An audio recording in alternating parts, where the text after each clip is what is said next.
బంగారాన్ని విడిపించి ఆ రోజు ఆన్లైన్ రేటుకే మేము కొంటాం. Sharma gold company. అయితే ఇప్పుడు ఎథిక్స్, వాల్యూస్ అన్నారు.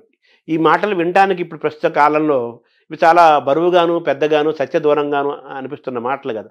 విలువలు ఏమంటున్నారు, ఎథిక్స్ అమ్ము అది అంటున్నారు. ఇది ఛాలెంజ్గా లేదా? దీన్ని మనం మళ్ళీ సొంతం చేసుకుంటాం? లేదండి, నిజానికి ఎందుకంటే మీరు ఒక్కటి ఆలోచించండి, మిగిలిన ప్రాణులన్నింటికీ కూడా ఒక్కటే ధర్మం, పశుధర్మం అంతే. దానికి నీతి పాటించాలి, నియమం పాటించాలి అని చెప్పలేరు. ఒక పెద్ద పులికి ఆకలేస్తే నిండు గర్భిణి అయి అప్పుడే ప్రసవిస్తున్నటువంటి ఒక లేడిని కూడా చెనకి తింటుంది. అది దాని ధర్మం. దానికి అహింస, దయ బోధించలేరు. మంచి గుణములన్నీ ఉండి తీరవలసింది ఎవరికి అంటే మనిషికి. మీరు ఒక్కటి ఆలోచించండి, నీతి అన్నది ఒక్కటి విడిచిపెట్టేస్తే ఎవరికీ భద్రత ఉండదు. ఎందుకనంటే ఏ క్షణాన ఎవరు ఎవరిని కాటేస్తారో, ఎవరు ఎవరిని మోసం చేస్తారో తెలియని పరిస్థితి ఉంటుంది. అభద్రతాభావం అన్నది ఉండిపోయిన నాడు, శాంతి లేని నాడు, ఎవరు ఎంత చదువుకున్నా, ఎవరు ఎంతంత పదవులలో ఉన్నా దాని వలన ఏది ప్రయోజనం? ఏదీ లేదు. తాను ప్రశాంతంగా ఉండవలసింది, అందరినీ ప్రశాంతంగా ఉంచవలసింది మనిషి ఒక్కడే. ఆ మనిషి అన్ని జీవులు ప్రశాంతంగా ఉండేటట్టు చేయడం నీతిని పాటించడం ద్వారానే. అది పాటించడం వల్ల అంత పెద్ద ప్రయోజనం ఉన్నప్పుడు అది బరువు అవ్వవలసిన అవసరం ఏముంది? ఇప్పుడు నా కూతురుంది, నా కూతురు బయటికి వెళ్ళినప్పుడు భద్రంగా ఉంటుందన్న నమ్మకం నాకు కలగాలి. వేరొకరి కూతురు బయటికి వెళ్ళినప్పుడు భద్రంగా ఉంటుందన్న భావన వారికి కలగాలి. అప్పుడు వారి కూతురి విషయంలో నేను మర్యాదగా ప్రవర్తించాలి, నా కూతురి విషయంలో వారు మర్యాదగా ప్రవర్తించాలి. ఎవరు మర్యాదగా ప్రవర్తించకపోయినా శాంతి లేదు. ఆ నియమపాలనం చేసి నీతిని పాటించవలసిన వాడు మనిషి ఒక్కడే. ఎందుకనంటే ఒక ప్రాణి వేరొక ప్రాణి యొక్క విభూతిని వాడుకోదు. మహా అయితే ఆహారం కోసం తింటుందంతే. ఏనుగుదంతం పెద్ద పులికి అక్కర్లేదు. ఏనుగుదంతంతో బొమ్మ చేసేవాడు మనిషి. నెమలి నాట్యం చూసి నాట్యం నేర్చుకునేవాడు మనిషి. గాడిద మీద బరువులు మోయించేవాడు మనిషి. గుర్రం ఎక్కి ఎత్తైన ప్రదేశాలకు వెళ్ళేవాడు మనిషి. ఏ ప్రాణిలో ఏ విభూతి ఉంటే దాన్ని వాడుకునేవాడు మనిషి. అయినప్పుడు ఆ మనిషి తాను ప్రశాంతంగా ఉండాలి, చుట్టూ ఉన్న వాళ్ళని ప్రశాంతంగా ఉంచాలి, సమస్త జీవులను ప్రశాంతంగా ఉంచాలి. మనిషి కట్టు తప్పాడనుకోండి, అతని ఒక్కడితో పోదండి. ఏటికి వరదొస్తే ఒక ఊరికి ప్రమాదం, సముద్రానికి ఉప్పెనొస్తే పెను ప్రమాదం. అంటే ఈ జీవ వైవిధ్యము, బయోడైవర్సిటీ అని మనం ఈరోజు ఇబ్బంది పడుతున్నాం కదా. దానికి మనిషి యొక్క మితిమీరిన స్వార్థము ఒక కారణం కదా. అందుకే ప్రతి విషయంలోనూ ఆ నీతి, స్వీయ నియంత్రణ చాలా అవసరం. సముద్రం నేను చిలీలి కట్ట దాటను అని ఓ నియమం పెట్టుకుని చేతకాని దానిలా కెరటం అక్కడ వరకు వచ్చి వెనక్కి ఎడుతోంది. సముద్రం నేను ఎన్నాళ్ళు ఇలా ఉంటాను, ఏడాదికి ఒక్క 2-3 రోజులు నా ఇష్టం వచ్చిన చోట ఊళ్ళోకి ఎడతానంటే, అన్నేళ్ల నుంచి అలా నియమానికి సముద్రం కట్టుబడి ఉన్నప్పుడు కట్టుబడ్డానికి మనిషికి ఎందుకు కష్టం? అంటే ఒక్క మనిషి తప్ప మిగతా ప్రకృతి జంతువులన్నీ కూడా సహజంగా ప్రవర్తిస్తున్నాయి, మనిషే మారిపోతున్నాడు కదా. అంత మారిపోవలసిన అవసరం లేదండి. అయితే అతి తెలివితేటలు కూడా మంచిది కాదు. కాలం మారుతోంది, మేము మారుతున్నాం అంటూ ఉంటారు. కాలం మారడం అంటే కాలానికి ప్రధానం సూర్యచంద్రులు. సూర్యుడు తూర్పును ఉదయించడం మానేశాడా, పశ్చిమాన్ని అస్తమించడం మానేశాడా? ఋతువులు 6 అలాగే ఏర్పడుతున్నాయి. శీతాకాలంలో చలేస్తోంది, హేమంత ఋతువులో మంచు పడుతోంది. ఎప్పుడు ఎలా ఉంటుందో అలాగే ఉంది. కాలం ఎక్కడ మారింది? కాలం ఏం మారలేదు. మనం మారి కాలం మీద నెట్టేస్తున్నాం. మారింది మనిషి ఒక్కడే మారాడు. కానీ ఆ మారడం మంచిగా మారితే పర్వాలేదు. మంచిని వదిలిపెట్టి మారకూడని రీతిలో మారి దాన్ని కాలం మీదకో ఇతరుల మీదకో నెట్టేస్తే తర్వాత ఆఖరణ ముప్పుని మాత్రం మనిషే మొట్టమొదట భరించవలసి ఉంటుంది. ఇప్పుడు మన కరోనాలు కానీ ప్రకృతి వైపరీత్యాలని అటువంటివి మనిషి దూరం అవుతున్న కాలంలోకి మనం వచ్చేసాం. ఇప్పుడు ఎథిక్స్, వాల్యూస్ అంటే పిల్లలకి ఈతకు చెప్పాలంటే మామూలు physics, chemistry, mathematics, economics, history ఇవన్నీ ఉన్నాయి. ఇవి మరి మన పాఠ్యాంశాల్లో తగ్గిపోతున్నాయి కదా. ఒకటి పెద్ద బాల శిక్ష అవన్నీ ఉండేవి, శతకాలు ఉండేవి. మనం తెలుగు వరకు మనం మాట్లాడుకుంటే ఆంధ్రప్రదేశ్లో మాట్లాడుకుంటే అవి కూడా విద్యా విధానంలో సిలబస్లో తీసుకురావాల్సిన అవసరం కూడా ఉంది కదా. అవి తప్పకుండానండి. ఎందుకనంటే ఏదైనా ఒకటి జ్ఞాపకం ఉండాలి అంటే మీకు పద్యం కన్నా తేలిక మార్గం ఇంకోటి ఉండదు. ఛందోబద్ధమైన పద్యం 4 మాటలు చదివితే జ్ఞాపకం ఉంటుంది.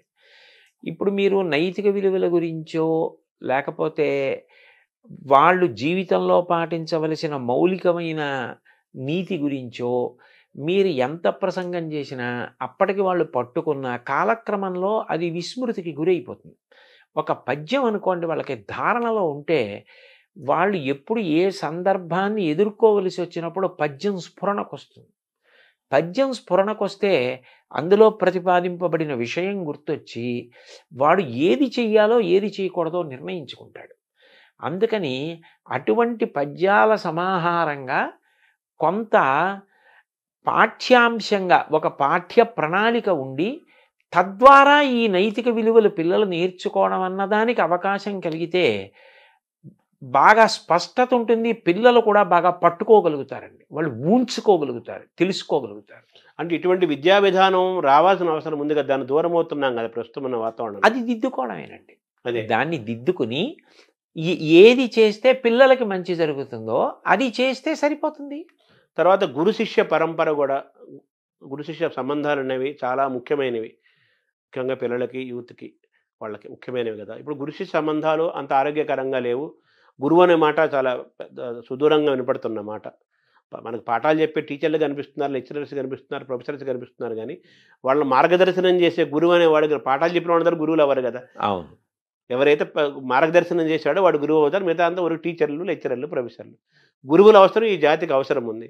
నెక్స్ట్ ఒక ఉపాధ్యాయుడు, శిష్యుడు, విద్యార్థి, ఒక గురువు, ఒక విద్యార్థి మధ్య గురు శిష్య పరంపర సంబంధం చాలా గొప్పగా ఉండే కాలం నుంచి మనం వచ్చాం, ప్రయాణం చేశాం. ఇప్పుడు ఆరోగ్యక తల్లిదండ్రులు పిల్లల మధ్య ఎలాగే సంబంధాలు కొంచెం తగ్గుతున్నాయో, గురు శిష్య సంబంధాలు కూడా మారుతున్న క్రమంలో ఉన్నాం కదా. మీ బాధ్యతలో గురు శిష్య సంబంధాలు పెంచాల్సిన అవసరం కూడా ఉంది. ఆ పట్ల కూడా కృషి జరగాలి కదా. జరగాలి. ఎందుకనంటే పాఠం చెప్పడం వరకే నా కర్తవ్యం తప్ప నా వ్యక్తిగత జీవితం పిల్లల్ని ప్రభావితం చేయడానికి వీల్లేదని చెప్పడం సాధ్యం కాదు. ఎందుకనంటే మీరు చూడండి, ఇది నేను కొత్తగా ఏదో చెప్తున్నది కాదు. చిన్న పిల్లల్ని పాఠశాలకు పంపిస్తారు. వాళ్ళు పాఠశాల నుంచి వచ్చేసి ఓ తువ్వాలో, ఓ పొడుగైన బట్టో, ఓ చీరలా చుట్టుకుని, ఓ శుద్ధముక్క కట్టుకుని పాఠశాలలో టీచర్ గారు పిల్లల్ని ఎలా పిలుస్తారో అలా వాళ్ళు రకరకాల పేర్లతో పిలుస్తూ ఆ టీచర్ని అనుకరిస్తారు.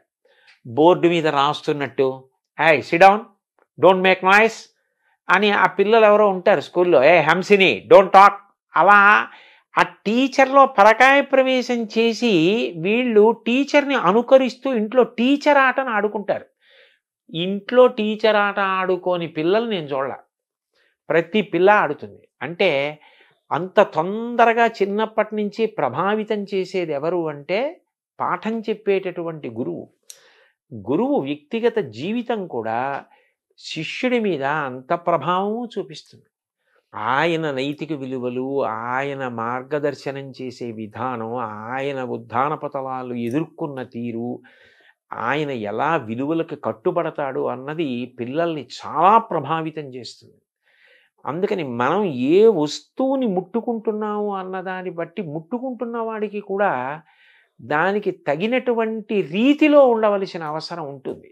అందుకని గురువులు కూడా పిల్లలు సక్రమంగా ప్రభావితులయ్యేటట్టుగా వ్యక్తిగత జీవితంలో క్రమశిక్షణ పాటించడం అవసరమై ఉంటుందండి. అంటే మీరు ఇందాక అన్నారు, పిల్లల్లోని ప్రతిభని, పిల్లల్లోని ఆసక్తిని గమనించే వాళ్ళ తల్లిదండ్రులు పిల్లల్ని వాచ్ చేస్తూ వాళ్ళలో ఉన్న ప్రతిభని గమనించి వాళ్ళు ఆ విధంగా అటువైపు తీసుకెళ్తే వాళ్ళు గొప్పవాళ్ళు అవుతారు. ఎంచుకుని ఏ రంగమైనా కావచ్చు, సంగీతం కావచ్చు, సాహిత్యం కావచ్చు, మ్యాథమెటిక్స్ కావచ్చు. అలాగే గురువులు కూడా విద్యార్థిలోని ప్రతిభని గమనించి ప్రోత్సహించి మార్గదర్శనం చేసేవాడు. గురువు యొక్క పాత్ర కూడా చాలా గొప్పది కదా, చాలా గొప్పదండి. సో తల్లిదండ్రులకి ఎలాగైతే పెంపకము ఎలాగైతే మనం అనుకున్నామో వాళ్ళకు కూడా క్లాసులు చెప్పాలి, వాళ్ళకు కూడా మనం బోధించాలి, వాళ్ళలో కూడా మార్పు రావాలి అని అనుకుంటున్నాము. గురువులకు కూడా పాఠాలు చెప్పాల్సిన పరిస్థితిలోకి వచ్చేసింది కదా ఇప్పుడు. అవి కూడా చేపడతారా మీరు? అది కూడా అంటే నాకు తెలిసినంత వరకు గురువులు క్రమశిక్షణాయుతంగానే ఉంటారు. కాకపోతే వాళ్ళ యొక్క గొప్పతనాన్ని, వాళ్ళ యొక్క కర్తవ్యత నిష్టని, వాళ్ళు సమాజ నిర్మాణంలో ఎంత కీలకమైన పాత్ర పోషిస్తున్నారు అన్నది వాళ్ళు ఒక్కసారి జ్ఞాపకం తెచ్చుకొని మేము ఇంత గొప్ప స్థితిలో ఉన్నాం, ఇంత గొప్ప ప్రభావితం చేయగలిగిన స్థితిని పొంది ఉన్నామని సంతోషించి పునరంకితం కావడానికి వాళ్ళకి కూడా అవసరమే.